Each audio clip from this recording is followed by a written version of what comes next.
I wanted to talk briefly about a new horror film on Netflix that I watched this weekend called Eli. I had no preconceptions regarding this whatsoever. It was a gloomy Sunday afternoon, I had a little bit of a hangover, and I thought I'll watch a film that was on my recommendations. This is a film about a little boy called Eli who's sort of a bubble boy. He's got an immune disorder, so he can't be out in the world. His skin goes bright red and he comes out in rashes. And his parents are sort of at their wits' end, spend all their money taking him to this weird clinic in the middle of nowhere. It's a converted mansion that's all got airlocks and seals around it. Now, he goes in there, and Frances McDormand is the sort of sinister doctor who's doing experiments on him. There's no other patients in there, but she just says she's cured everyone, but no one seems to have really heard about this clinic. And she's got two sort of weird nurses with her as well. And the little boy immediately starts seeing ghosts and having sort of paranormal encounters throughout the property, and they're indicating that there's something sinister about Frances McDormand and what's going on there. And there's also a little girl that he sees on the other side of a sealed conservatory. It's the girl from Stranger Things with the red hair, and she's sort of his friend, and she's saying, oh, the boy was here before you, he didn't seem to make it past phase 3 of your treatment. He undergoes these treatments, each getting sort of more horrific as it goes along. They're trying to inject him with this gene therapy to try and get rid of the defective gene that causes him to have this disorder.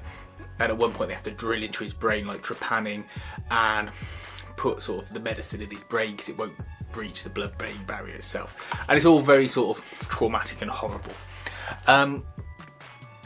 And you think, okay, this is just a sinister doctor thing, and you're going to find that all the kids are dead and she's been doing her own experiments on it, which he does.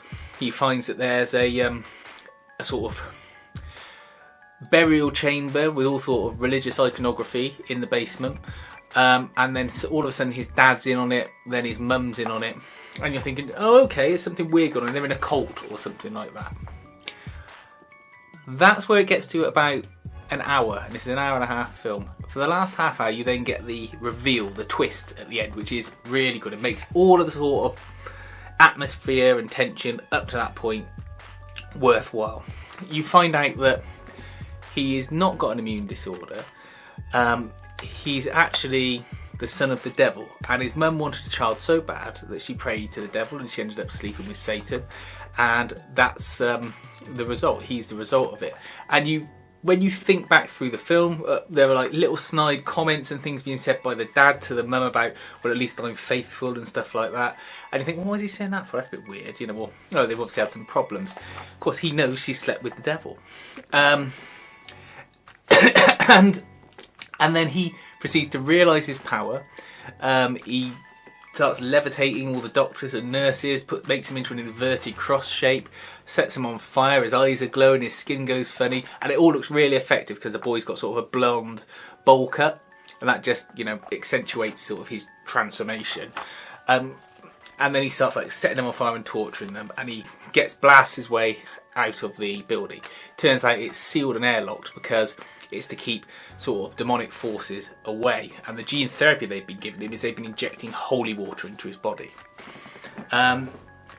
It's really a good twist, and there's information about the little girl that you find out she's also a daughter of the devil, and that not all the kids that he has fathered make it. It's just a really good film, and it ends with a sort of fun ending. And what's good is that it plays with the idea of who's the good guy and who's the bad guy, because you're actually rooting for the son of the devil in the end, and the sort of good Christian folk are seen to be the bad guys in this story. It snuck up on me. I really enjoyed it. I think it's definitely worth watching. It's one of the better sort of Netflix movies that has come out lately. And if you want something a bit creepy, a bit sinister, because these hospital halls are creepy and sinister, then it's really worth watching. And Eli, check it out. And if you've got any comments yourself about it and you were surprised, please let me know in the comments. And feel free to like and subscribe as well. Thanks.